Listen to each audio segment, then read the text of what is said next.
વિદ્યાર્થી મિત્રો, આજે આપણે ફરી એકવાર ગુજરાતના મોસ્ટ આઈએમપી એમસીક્યુ જોઈશું. તમારે પણ એમસીક્યુ સાથે નોટ કરતા જવાનું છે અને તમારે છેલ્લે કમેન્ટ્સમાં બતાવવાનું છે કે 30માંથી તમારે કેટલા સાચા પડ્યા. અને હું બતાવીશ કે તમારી તૈયારી કેવી છે. અને બીજી વાત એ કે માત્ર આપણે એમસીક્યુ વાંચીશું નહીં, એ પણ દેખીશું કે એના પરથી બીજા એમસીક્યુ કેવા એક્ઝામમાં આવી શકે. તો હવે આપણે એમસીક્યુ તરફ આગળ વધીએ. પહેલો એમસીક્યુ છે કે પાલીતાણાના જૈન મંદિરો કયા પર્વત પર આવેલા છે?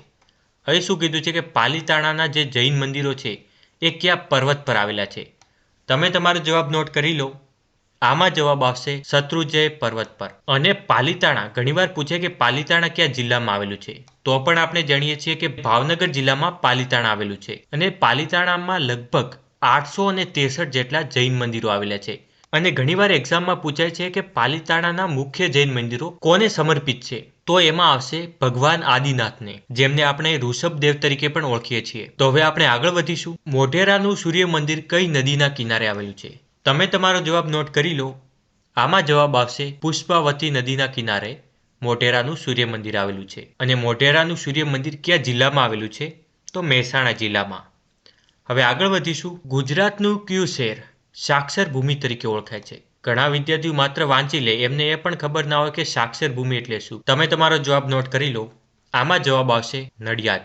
તો સાક્ષર ભૂમિ એટલે શું? અગર તમે સાહિત્ય પ્રેમી હો તો તમને ખબર જ હોય, કારણ કે નડિયાદમાં કેટલાય મહાન સાહિત્યકારોનો જન્મ થયો છે. જેમ કે તમે ગોવર્ધન રામ ત્રિપાઠીને ઓળખતા હશો, મનસુખ રામ ત્રિપાઠી, મણિલાલ નથુભાઈ અને બાલશંકર કથારિયા જેવા કેટલાય સાહિત્યકારોને તમે ઓળખતા હશો. અને એમનો જન્મ નડિયાદમાં થયો છે, એટલા માટે આપણે નડિયાદને સાક્ષર ભૂમિ તરીકે ઓળખીએ છીએ. તો હવે તમારું આ કન્ફ્યુઝન દૂર થઈ ગયું છે. તો હવે આગળ વધીશું. ઉકાઉ બંધ કઈ નદી પર આવેલો છે? તમે તમારો જવાબ નોટ કરી લો.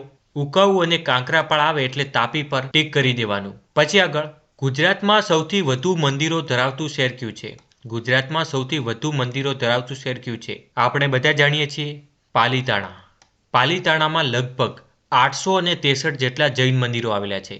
હાલ જ આપણે ઉપર જ વાત કરી. હવે આગળ વધીશું. ગુજરાતમાં સૂર્યોદય સૌથી પહેલા કયા જિલ્લામાં થાય છે? સૂર્ય ઉદય યાની કે સૂર્યનો ઉદય સૌથી પહેલા ગુજરાતના કયા જિલ્લામાં થાય છે?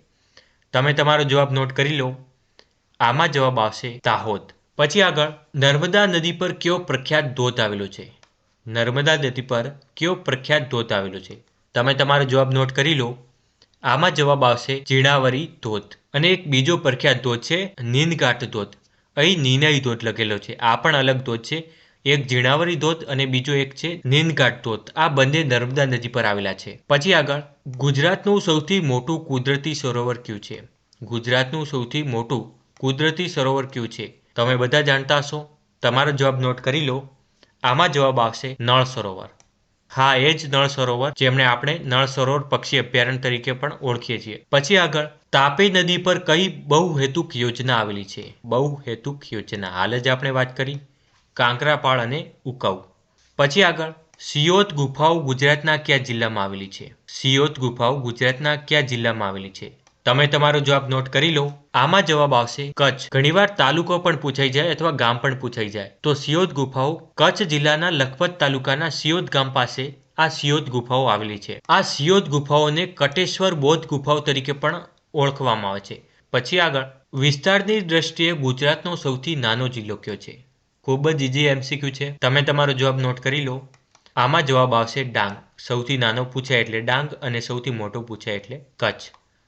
પછી આગળ, ભાઠો, બેસર અને ધાર એ ગુજરાતમાં શાના પ્રકારો છે? ભાઠો, બેસર અને ધાર ગુજરાતમાં એ શાના પ્રકારો છે? પર્વતો, નદીઓ, જમીન યા ખનિજોના?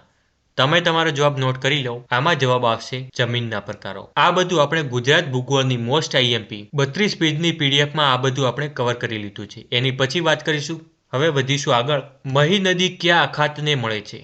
મહી નદી કયા અખાતને મળે છે? તમે તમારો જવાબ નોટ કરી લો.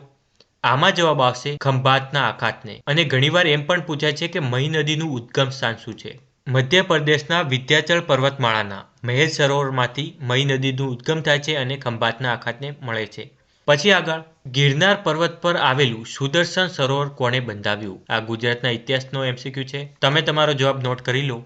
આમાં જવાબ આવશે પુષ્પગુપ્ત. અને આ પુષ્પગુપ્ત કોણ હતો? તો ચંદ્રગુપ્ત મૌર્યનો સુબો હતો અને એને જ આ સુદર્શન સરોવર બંધાવ્યું હતું. પછી આગળ, સુરત કઈ નદીના કિનારે આવેલું છે? તમે તમારો જવાબ નોટ કરી લો. આમાં જવાબ આવશે તાપી નદી. તાપી નદીના કિનારે સુરત આવેલું છે. અને નર્મદાની વાત આવે તો આ નદીના કિનારે ચાંદોદ અને કરનાળી જેવા પવિત્ર તીર્થધામો આવેલા છે. અને વિશ્વામિત્રી નદીના કિનારે વડોદરા આવેલું છે. વિશ્વા પરથી વડોદરા યાદ રહી જાય. પછી આગળ, ગીર રાષ્ટ્રીય ઉદ્યાન કયા જિલ્લામાં આવેલું છે? તમે તમારો જવાબ નોટ કરી લો. આમાં જવાબ આવશે ગીર સોમનાથ. અને તમને હજુ પણ રાષ્ટ્રીય ઉદ્યાન અને રામસર સાઇટ યાદ ન રહેતી હોય તો એના પર મેં એક ટ્રીક વિડીયો લાવ્યો છે. તમે ચેનલ પર જઈને જોઈ શકો છો, અથવા હું ડિસ્ક્રિપ્શનમાં એની લિંક આપી દઈશ. પછી આગળ, ગુજરાતમાં કયા સ્થળે ઘુડખર અભયારણ્ય આવેલું છે? ગુજરાતના કયા સ્થળે ઘુડખર અભયારણ્ય આવેલું છે? તમે તમારો જવાબ નોટ કરી લો. આમાં આવશે કચ્છના નાના રણમાં. કચ્છના નાના રણમાં ઘુડખર અભયારણ્ય આવેલું છે. આ ઘુડખર શું છે? જે જંગલી ગધેડો આપણે કહીએ છીએ એ જ આ ઘુડખર પ્રાણી છે. પછી આગળ, ગુજરાતમાં સૌથી વધુ વરસાદ ક્યાં પડે છે? ગુજરાતમાં સૌથી વધુ વરસાદ ક્યાં પડે છે? તમે તમારો જવાબ નોટ કરી લો. આમાં જવાબ આવશે કપરાડા અને ધરમપુર. ઘણીવાર આની જગ્યાએ જિલ્લો પણ આપેલો હશે, તો વલસાડ જિલ્લામાં. વલસાડ જિલ્લામાં કપરાડ અને ધરમપુર આવેલા છે. અને અહીં સૌથી વધુ વરસાદ પડે છે. અને જે આ કપરાડ છે એને તો ગુજરાતનું ચેરાપુંજી તરીકે પણ ઓળખવામાં આવે છે, કારણ કે અહીં અતિ ભારે વરસાદ પડે છે. પછી આગળ, ભાવનગરમાં કઈ નદી પર ખોડિયાર બંધ આવેલો છે? તમે તમારો જવાબ નોટ કરી લો. આમાં જવાબ આવશે શત્રુંજી નદી પર. પછી આગળ, ગુજરાતનો કયો જિલ્લો સૌથી લાંબો દરિયો કિનારો ધરાવે છે? તો તમે તમારો જવાબ નોટ કરી લો. આમાં જવાબ આવશે કચ્છ. અને એ કેટલા કિલોમીટર ધરાવે છે દરિયા કિનારો? તો 406 કિલોમીટર. 406 કિલોમીટર આ કચ્છ છે એ દરિયા કિનારો ધરાવે છે. ગઈ વખતે આ જે અમારી પીડીએફ બનાવવામાં આવી છે એમાં ગુજરાત કોન્સ્ટેબલમાંથી 14 માર્કથી 12 એમસીક્યુ પૂછાયા હતા. જે આ વખતે એને અપડેટ કરીને 32 પેજની આ પીડીએફ બનાવવામાં આવી છે. જેમાં જમીનના પ્રકારો, રાષ્ટ્રીય ઉદ્યાનો, પર્વતો, જિલ્લાઓ જેમની સંખ્યા હવે વધીને 34 થઈ ગઈ છે એ પણ અપડેટ કરી દેવામાં આવ્યું છે. નદીઓ, રામસર સાઇટ અને જે આઈએમપી ધોધ છે એને પણ કવર કરવામાં આવ્યા છે. અને ગુજરાતના કેટલાક પ્રદેશો જે આઈએમપી છે એક્ઝામ માટે એમને પણ કવર કરવામાં આવે છે. જે પણ વિદ્યાર્થીઓ ખરીદવા માંગતા હોય એમને માત્ર હાલ 49 રૂપિયામાં આ મળી રહેશે. અને જે વિદ્યાર્થીઓ આ 32 પેજની આઈએમપી પીડીએફ ખરીદવા માંગતા હોય એ આ નંબર પર હેલો સર લખીને મૂકી દે. પછી આગળ, દાંતીવાડા ડેમ કઈ નદી પર આવેલો છે? ખૂબ જ આસાન એમસીક્યુ છે. તમે તમારો જવાબ નોટ કરી લો. આમાં જવાબ આવશે બનાસ નદી. બનાસ નદી પર દાંતીવાડા ડેમ આવેલો છે. પછી આગળ, ડાંગ જિલ્લાનું વડુ મથક કયું છે? આ એમસીક્યુ પૂછાઈ ગયેલો છે. તો તમે તમારો જવાબ નોટ કરી લો. આમાં જવાબ આવશે આહવા. આહવા એ ડાંગ જિલ્લાનું વડુ મથક છે. પછી આગળ, નારાયણ સરોવર ગુજરાતના કયા જિલ્લામાં આવેલું છે? નારાયણ સરોવર ગુજરાતના કયા જિલ્લામાં આવેલું છે? તમે તમારો જવાબ નોટ કરી લો. આમાં જવાબ આવશે કચ્છ. કચ્છના લખપત જિલ્લામાં આ નારાયણ સરોવર આવેલું છે. અને બીજું જે આપણે ચિક્કારા અભયારણ્ય કહીએ છીએ, જે નારાયણ સરોવર ચિક્કારા અભયારણ્ય છે એ અહીં જ આવેલું છે. પછી આગળ, ગુજરાતની કઈ નદી મહેન્દ્ર તનાયા તરીકે ઓળખાય છે? મહેન્દ્ર તનાયા તરીકે ઓળખાય છે. તમે તમારો જવાબ નોટ કરી લો. આમાં જવાબ આવશે મહી નદીને. આનો મતલબ શું થાય છે? પૌરાણિક કથાઓ અનુસાર મહેન્દ્ર પર્વતની પુત્રી. પછી આપણે નર્મદા નદીને કયા નામથી ઓળખીએ છીએ? રેવા અને મેકલ કન્યા તરીકે. તાપીની વાત કરીએ તો સૂર્યપુત્રી, અને બીજા પણ નામે એને ઓળખીએ છીએ સૂર્ય તનાયા. અને બનાસને પશ્ચિમ બનાસ પણ આપણે કહીએ છીએ. પછી આગળ, 7 નદીઓના સંગમ સ્થાન વેઠા કયા જિલ્લામાં આવેલું છે? જે 7 નદીઓનો સંગમ થાય છે એ સ્થાન વેઠા કયા જિલ્લામાં આવેલું છે? તમે તમારો જવાબ નોટ કરી લો. આમાં આવશે અમદાવાદ. અહીં વેઠાનો મેળો પણ ભરાય છે, જે કાર્તકી પૂર્ણિમાએ અહીં આ મેળો ભરાય છે, જેમાં ગધેડાની લે વેચ થાય છે. પછી આગળ, ગુજરાતનો સૌથી મોટો મહેલ લક્ષ્મી વિલાસ પેલેસ ક્યાં આવેલો છે? લક્ષ્મી વિલાસ પેલેસ ક્યાં આવેલો છે? તો તમે તમારો જવાબ નોટ કરી લો.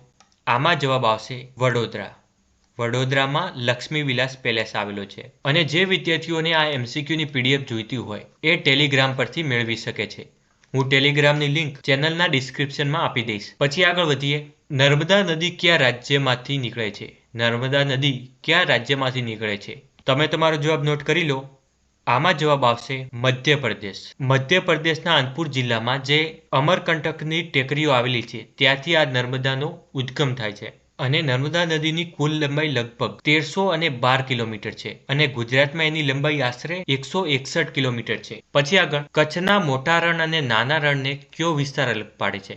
જે કચ્છનો મોટો રણ છે અને નાનો રણ છે એના વચ્ચે કયો વિસ્તાર આવેલો છે જે આ બંને રણોને અલગ પાડે છે? તો તમે તમારો જવાબ નોટ કરી લો. આમાં જવાબ આવશે વાગડનું મેદાન.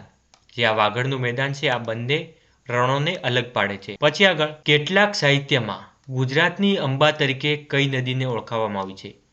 સાહિત્યમાં અંબા તરીકે કઈ નદીને ઓળખાવવામાં આવી છે? તમે તમારો જવાબ નોટ કરી લો. આમાં જવાબ આવશે સાબરમતી. પછી આગળ, પાલીતાણાના મંદિરોનું નિર્માણ મુખ્યત્વે કયા પથ્થરથી થયેલું છે? તો તમે તમારો જવાબ નોટ કરી લો. આમાં જવાબ આવશે આરસપાણ, જેને આપણે ઇંગ્લિશમાં વ્હાઇટ માર્બલ તરીકે ઓળખીએ છીએ. તો હવે તમે કમેન્ટ્સમાં બતાવો કે 30માંથી તમારે કેટલા MCQ સાચા પડ્યા, અને હું તમને બતાવી દઈશ કે તમારી તૈયારી કેવી છે. અને જે વિદ્યાર્થીઓ 32 પેજની IMP PDF ખરીદવા માંગતા હોય એ તે નંબર પર હેલો સર લખીને મૂકી દે.